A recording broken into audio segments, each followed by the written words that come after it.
কিন্নর কৈলাসের back সাইডটাই দেখতে পাচ্ছি। যাই হোক, এগিয়ে চলেছি কামাখ্যা মায়ের মন্দিরের দিকে, যেটাকে বলছি আমরা কামরু ফোর্ট। এই ঢোকার দিনকে দেখাচ্ছিলাম না, যেদিনকে আমরা এই সাংলাতে এলাম, ওই ব্রিজটাকে ক্রস করে আমরা এখন চিটকুল গ্রাম থেকে ফিরে এসে একটু এদিক ওদিক ঘুরে তারপরে লাঞ্চ করে চলে এসেছি কামরু ফোর্টে। কামরু ফোর্টের একটা নির্দিষ্ট টাইম আছে, আমরা সেই টাইমটা কভার করে ফেলেছিলাম বলে দরজা বন্ধ ছিল। যাই হোক, ভেতরে যিনি ছিলেন পুরোহিত মশাইকে একটু অনুরোধ করাতে উনি রাজি হলেন, তাই ঢুকে পড়েছি। দেখতে পাচ্ছেন কামাখ্যা মায়ের মন্দির এবং কামাখ্যা মা মূর্তি রয়েছে, যদিও দরজা বন্ধ। এখান থেকেই দেখতে হবে। আমার বন্ধু অরিজিৎ কিছু প্রণামী দিল।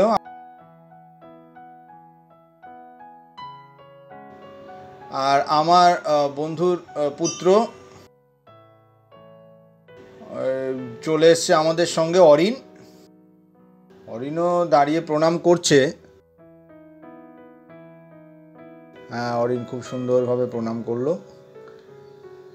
আমাদের পুজো দেওয়া কমপ্লিট। নির্ধারিত সময়ে পার করে ফেলার জন্যেই বেরিয়ে পড়ছি। তবে একটু দেখে নেব, আস্তে আস্তে হাঁটছি। ক্যামেরা জার্ক হচ্ছে বুঝতে পারছি, কিন্তু আমার কিছু করার নেই, গিম্বেল টিম্বেল নেই। যাই হোক,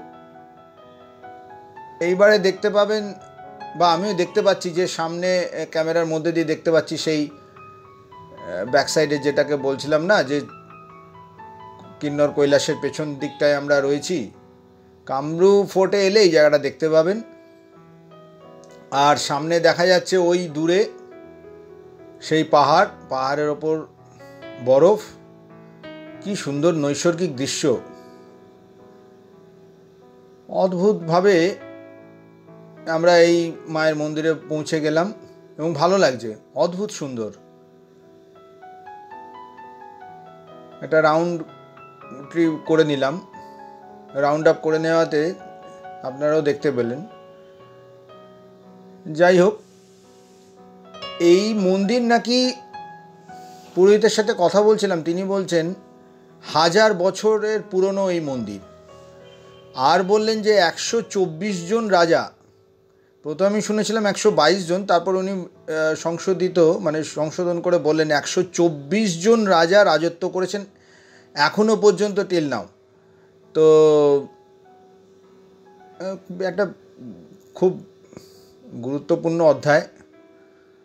আর সামনে দেখুন, আমি একবার রাউন্ড আপ নেওয়াতে সামনে দেখুন, এই যে ঘুরে গেলাম এইখানটা, এই তো আমাদের পুরোহিত বলছিলেন এইখান থেকে দূরে, আরও দূরে, অনেক দূরে বিভিন্ন পাহাড় দেখা যাচ্ছে। আমি তাকে নাম জিজ্ঞেস করতে অনেক কিছু নাম বললেন।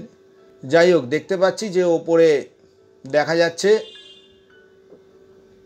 কামাখ্যা মায়ের মন্দিরের ওপরে দেখবেন একটি মন্দিরটি রয়েছে, এর পাশে ওইদিকেও বিভিন্ন ধরনের দেবদেবী আছেন। তারা ওপরের দিকে ওইগুলো রিপেয়ার হচ্ছে, মানে রিপেয়ারিং জব গোয়িং অন। এবং এই জায়গা রিপেয়ার হলে পরে আবার সবাইকে ওই জায়গাগুলোতে প্রবেশ করতে দেওয়া হবে। তো আমাদের নির্ধারিত সময়ের পরেও এসছি, তারপরেও আমরা লাকি যে আমরা কামাখ্যা মায়ের কাছে পুজো দিতে পারলাম, মানে প্রণামীটা দিতে পারলাম। এবার পুরোহিত আমাদের বলছেন যে এগিয়ে যেতে হবে। একটা জিনিস মনে রাখবেন, আমাদের যখন ঢুকেছিলাম তখন আমি তো নিজেকে দেখাতে পারছি না, আমার বন্ধুর মাথায় দেখতে পাচ্ছেন যে একটি টুপি পরা আছে। এই টুপি এগুলো পরে কোমরে লাল ফিতে, মানে মায়ের ওই যে ইন্ডিকেশন যেগুলো যে মায়ের মন্দিরে, সেইগুলো পরে আমরা এসেছিলাম, সেগুলো আবার ফেরতযোগ্য। ওখানে ফেরত দিয়ে বাইরে গিয়ে জুতো পরে বেরিয়ে যেতে হবে। দেখা হচ্ছে আপনাদের সাথে। এরপরে আমরা যাব কিন্নর কল্পার দিকে রেকম্পিও হয়ে। আমার সঙ্গে দেখতে থাকুন। আমি কেআর জ্যোতি চ্যানেলে সিমলা, সাংলা, চিতকুল, কিন্নর, কল্পা, অবশ্যই আবার সিমলা হয়ে ব্যাক করব।